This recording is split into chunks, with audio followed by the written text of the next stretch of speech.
Hello everyone, welcome to my channel Pro Learners. So this is actually my first video on this channel. So let me do a little bit of introduction about myself. I'm Laksh and on this channel I have decided to teach the students of class 9th and 10th. I'll be teaching you several subjects and all the chapters slowly and steadily.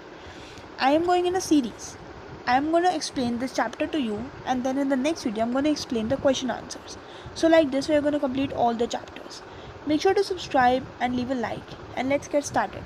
So today we are going to study the class 9th NCERT Economics chapter 2, People as Resource. So first of all, what does people as resource actually mean? The chapter People as Resource is an effort to explain population as an asset rather than a liability. So this chapter People as Resource explains us that how the population can be an asset and not a liability. That means how most of the population can be working population. People as resource is a way of referring to the country's working people in the terms of their existing productive skills and abilities. Okay, so what is people as resource? People as resource is a way that refers to the country's working people. So many people are having different skills, right? So based on their skills and productive skills and abilities, people as resource refers the working population of a country. Okay. Looking at the population from this productive aspect emphasizes its ability to contribute to the creation of the gross national product. Like other resources, population is also a resource. So there are many resources such as land resources and soil resources, mineral resources. So land is all like people are also a resource, a human resource. We all are human beings, so we are human resource. This is the positive side of a large population that is often overlooked. We only look at the negative side. That means that the problems which humans create, we only look at those problems. We never look at the positive side. That means what positive things they do. We never look at that. We only look at the negative things. Okay. So when the existing human resource is further developed by becoming more educated and healthy, we call it as human capital formation. So when the existing human resource is further developed by becoming more educated and healthy, we call it as human capital formation. So for example, a person is there. That person becomes more developed and more healthy. So that person will be able to get more good job and he will be able to perform better. So that is what we call as human capital formation, that adds productive power of the country just like physical capital formation. Okay, as you know that the working capital, if there are more working people in the country, then the country's physical, then that adds the productive power to the country. Okay, investment in human capital through education, training, medical care returns the investment in physical capital. So our government our government are taking various steps to help the people who are poor or in need and are not able to educate themselves. Our government is taking several steps to make most of the people educated, right? So that they all can become educated and the future of our country is nice. Okay, so yeah, this was the first page. Now let's move to the second page. Population need not to be a burden for the economy. It can be turned into a productive aspect if an investment on the human capital is made. So for example, there is a person. Now this person is having no job because he is not educated. Okay. But from his childhood, if in his childhood he was educated, then by this time he would have a very good job, right? But maybe due to some circumstances he was not able to get enough good education. So that's why our today's government is taking several steps so that they can make most of the children educated, so that in future they get good jobs, right? And they don't be a burden for the economy, rather they become a working population. Now here we have this example story of Sakal. There were two friends, Vilas and Sakal, living in the same village, Simapur. Sakal was a 12-year-old boy. His mother Sheila looked after the domestic chores. His father Bhuta Chaudhary worked. Basically in this story what they tell us that there was a child who was Sakal. Okay, his name was Sakal. Now what he used to do is Sakal helped his mother in the domestic chores. He also looked after his younger brother Jitu and his sister Situ. So later Sakal's parents forced him to complete his higher secondary education. His father persuaded him to continue his studies. That means in the village, Sakal's father and mother persuaded him to continue his studies. Okay, and they spent a lot of money on his studies, because of which When Sakal grew up, he got his job in a private firm. So as you can see that a few years of education gave him such a good job that he was able to get a job in a private firm. He even designed a new kind of software which rewarded him with a promotion. So a few years of education can actually change your life. Okay, here we also have the story of Vilas. Vilas was not interested in studies. Okay, his mother used to sell fish to earn money. She only earned rupees 150 a day. Plus, Vilas' father died at the age of 2. When he was at the age of 2, so his father died. So Vilas was not interested in studies, plus he was a patient of arthritis. So when he grew up, he also earned the same income because he did not study. So he was not able to get a good job. So he earned the same income. So this explains that how education can completely change your life. So that's why our parents are also investing so much in our education and healthcare so that we can get good job in the future. In the two case studies, we saw that Sakal went to school and Vilas did not. Sakal was physically strong and healthy. There was no need for him to visit the doctor.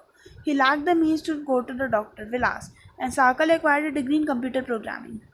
In the case of Sakal, as you can see this point, in the case of Sakal, several years of education added to the quality of labor. Okay, so Sakal was educated, so he got a good job and he earned a good income. So that what shows that education is very important. Okay, it gives individual true salary in some or the other choice. In the case of Vilas, there was not any education, right? So he spent his entire life selling the fish and earning the same income as his mother. Like there was no increase in his income. A child too, with investment made on education and health, can yield a higher return in future. That's why you must have wonder. Our parents, these are our parents. They go to work daily. Okay, they work in their company. Then at the end of the month, they get their salary. That salary, our school fees go from that salary. Our expenses go from that salary.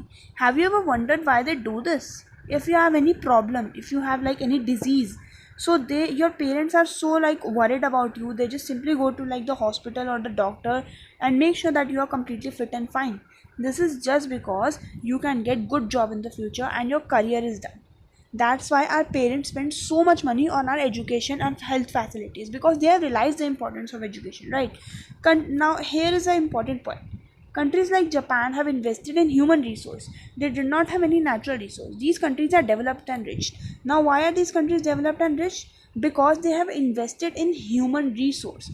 That means the people who are not able to study, or the people who are not so much healthy, the Japan spent their money on those people, right?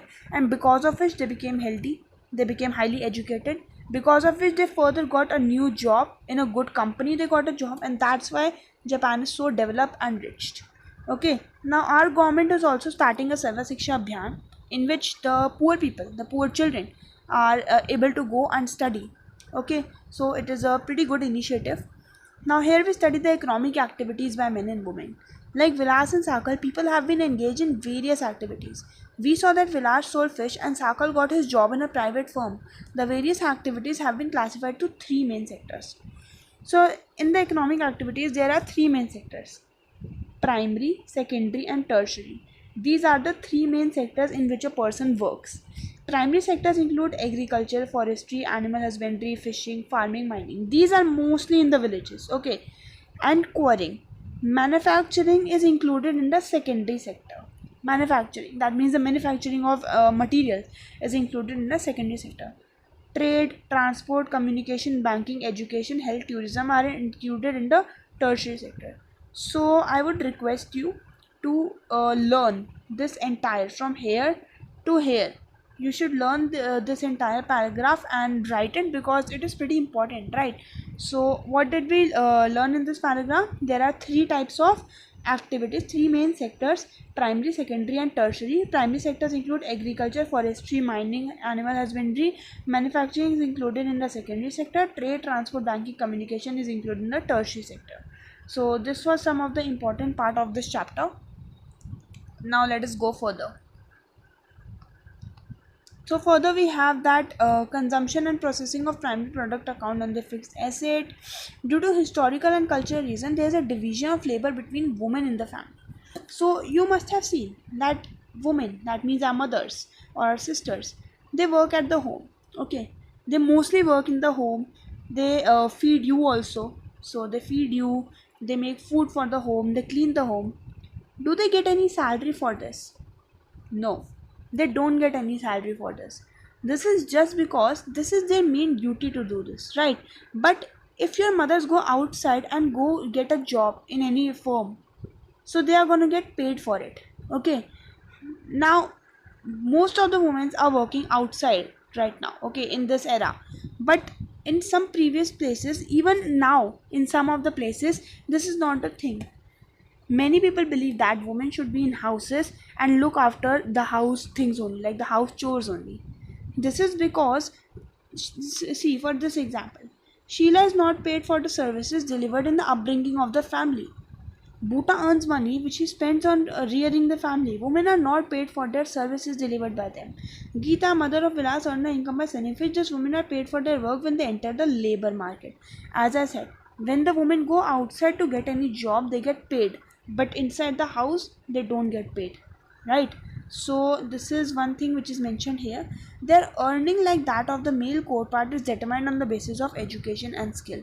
The quality of population depends upon the literacy rate. Okay, so here is one basic point. One most important point is written that employment in this sector is characterized by irregular and low income. Most women work where job security is not there. Various activities related to legal protection meager. Actually, many people believe that women are not so skilled. That means women are not skilled than men. So that's why most of the women are working in the house, because people don't allow them to get the job because they think that women are not so skilled, right? But actually they are. Some women have entered the administrative sector and other services, including job that need high levels of scientific and technical knowledge. So many women are doing this also, but most of the people think that women are not like so much that so much skill. They don't have so much skill that they enter the other work. Okay, now let's go to the education. Sakal's education in the initial year bore him to fruits, as we have learned that Sakal got educated and he got a good job in the firm because he was educated. So education bore him to fruits. Okay, Sakal education contributes towards the growth of the society also. Okay, now how it contributes to the growth of society also? It enhances the national income, cultural richness, and increases the efficiency of the governance. There are provision made providing universal exit, retention, and quality in elementary education with a special emphasis on girls. So as you can see, here is Navodaya Vidyalaya in each district. This is what a government is doing to teach the girls, okay, small girls. Navodaya Vidyalaya is being opened in each district so that the girls can also get their education. The plan outlay of education has increased from rupees 151 crore in the first plan to 3766.90 crore in the 11th plan. The expenditure of the GDP rose from 0.64% 1951 to 3% 2015 to 16. So just have a look at this paragraph. It is not so important, but have a look at it. So here, estimate as stated in the budget document in the Union State Government Reserve Bank of India, the expenditure on education as a percent of GDP has declined to 2.7% 2017 to 18.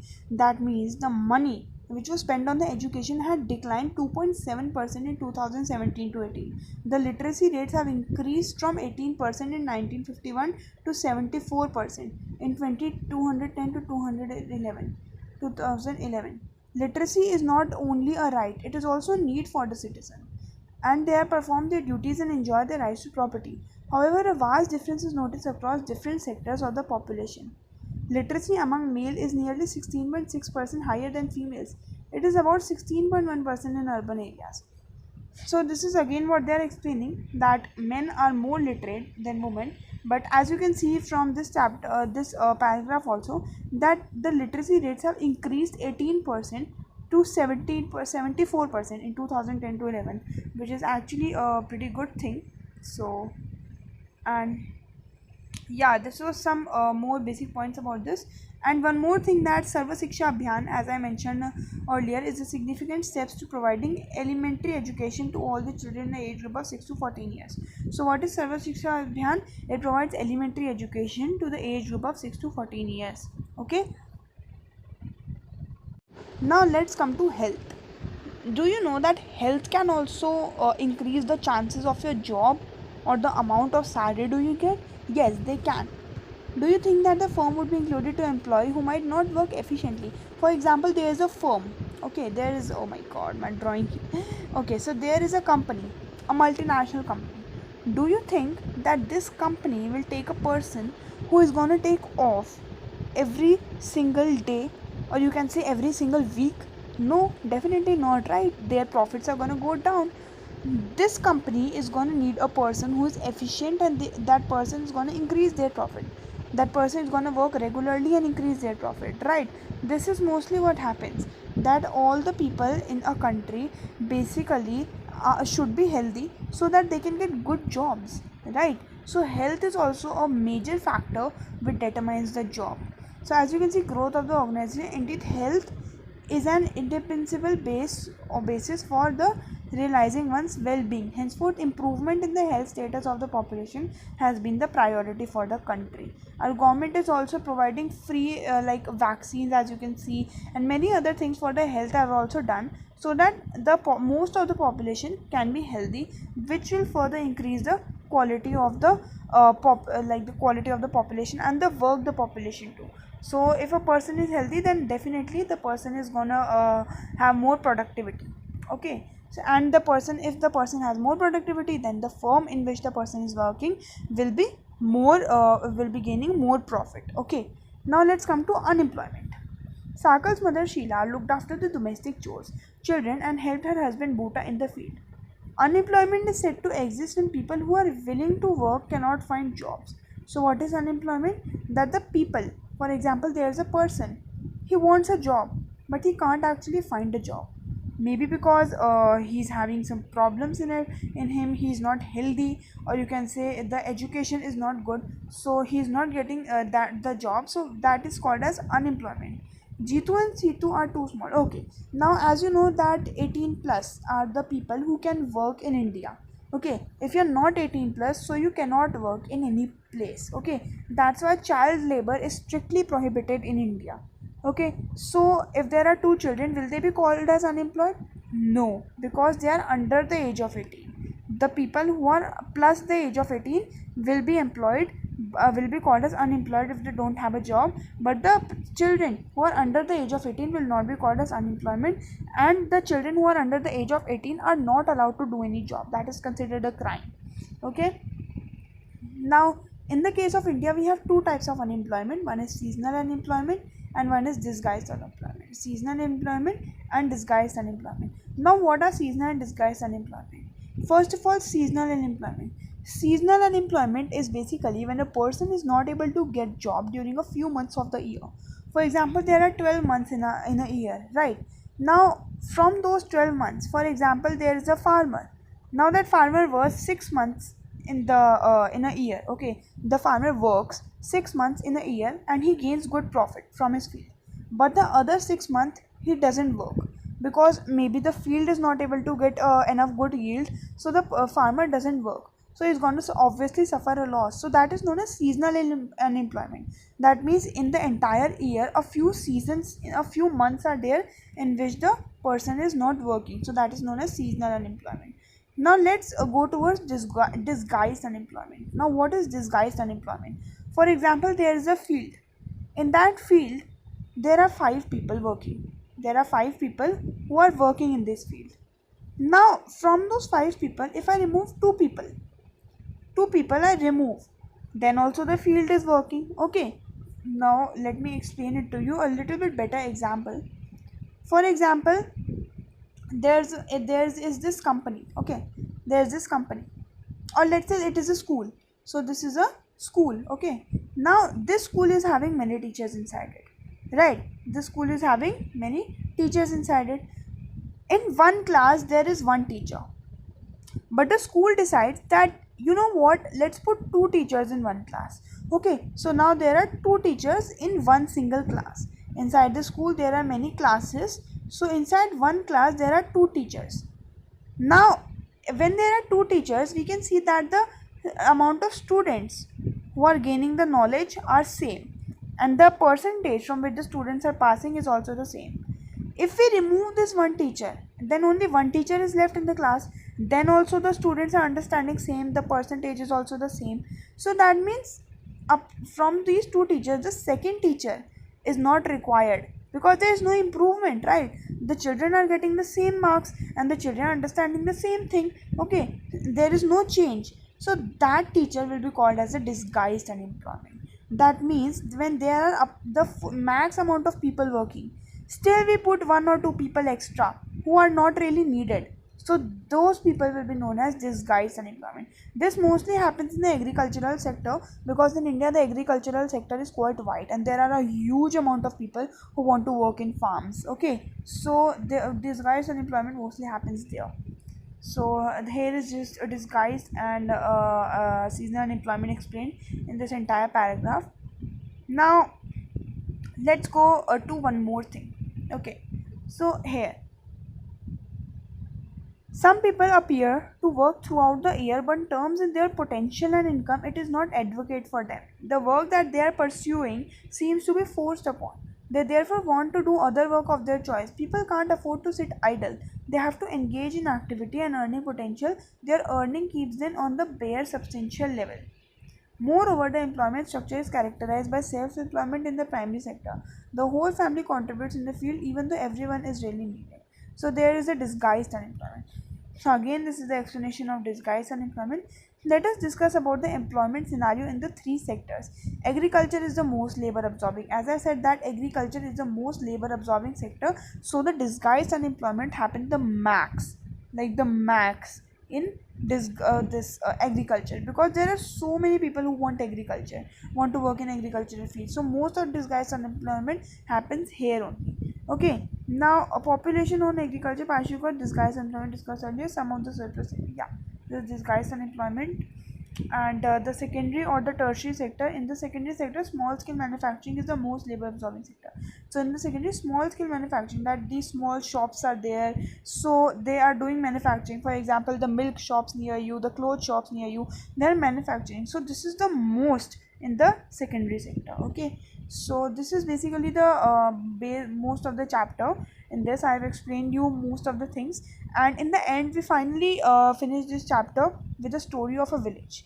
So let's read the story. There was a village inhabited by several families. Each family produced enough to feed its members. Each family met its need by the members making their own clothes and teaching their own children. One of the families decided to send their sons to the agricultural college. Their boy got admission in the nearby College of Agriculture. After some time, he became qualified in agro-engineering, which increased the yield of the wheat. Thus, a new job of agri-engineering was created. They earned a good profit, which they shared among themselves. Inspired by this success, all the families, after some time, held a meeting in the village. They all wanted to have a better future of their children too. They requested the panchayat to open a school in the village. They assured the panchayat that they would send all their children to school. The panchayat, with the help of a government, opened the school. A teacher was recruited from the nearby town, and all the teachers went to the school. So basically, in this story, what happens is that there was a village. In that village, many families were living. One of the family decided that they have to send their child to the school. Now, when their child went to the school, the child learned many things from the school. Right? So, when the child learned many things from the school, he got a good job. Okay, so as he got the good job, many people thought that this child went to the school, he got a few years of education, and he got such a good job. So slowly and steadily, all the people living in that farm started to decided to open a school in the village, and they all sent their children to the school. Their children learned many things, and further, the entire village was having no job. But as soon as their children started going to the school, a few years later, the entire people in the village had a job. Okay, so here is also it is explained that a few years of education it makes you can make you do any job. Okay, so that's why our parents are also spending so much money on the education. So this was the chapter. Here is a little bit of summary which I am going to read. You have seen how inputs like education and health help in making of the people an asset for the economy. This chapter also discusses about the economic activities undertaken in three sectors. Finally, the chapter ends with the story of a village which formerly had no job but later had plenty. So this was the entire summary of the chapter, and the chapter was a little bit big, but it's quite a lot easy chapter. So I hope that you understand, and these question answers will be discussed in the next video. So make sure to subscribe and read this chapter so that you can understand more from this chapter. This was all from my side. Thanks a lot for tuning in. Goodbye.